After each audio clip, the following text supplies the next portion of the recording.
we're looking at getting a little bit more creative now, going beyond the basic sharp action photo of surfing.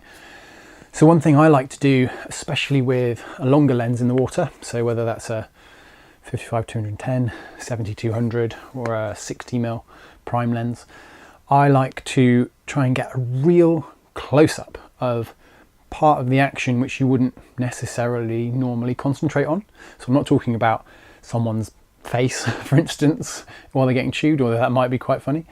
But I'm talking about someone's feet positioning on a board. If you can get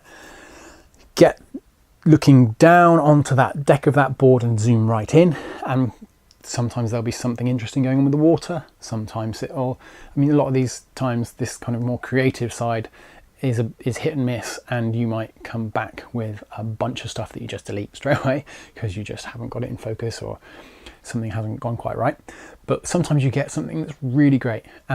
So I think getting that extreme close-up is a really fun, challenging thing to do once you're in the water and you're out there experimenting. So tips for doing that: you need to get that bit closer. So you need to position yourself closer than you would do normally with a longer lens. If I found it's best to do this not at the start of a session. I generally kind of warm up with a session and get a bunch of shots that I'm like, okay, I've got a bunch of shots I can show. Especially if you know the surfers, you want to get at least a couple of each of them bottom turning or doing something, because then you've got something to show for it. You can say, here's the shots I took of you.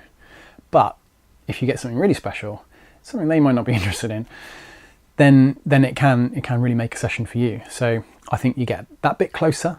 Now, the thing to watch out for is, with a long lens especially, if you're close to the action, you're going to get hit by the wave quite often. It's quite, you find yourself preoccupied with getting that shot, and often you'll get bashed by the wave as it goes past because you don't realise it's quite as close as you think, as you were expecting it to be. So I think I'd recommend trying it out. I reckon you can get some super fun shots, especially empty waves as well. Zoom right in, have a look at some of Ray Collins's photos, and lots of other photographers. I'll put some links below to photographers who have used this technique.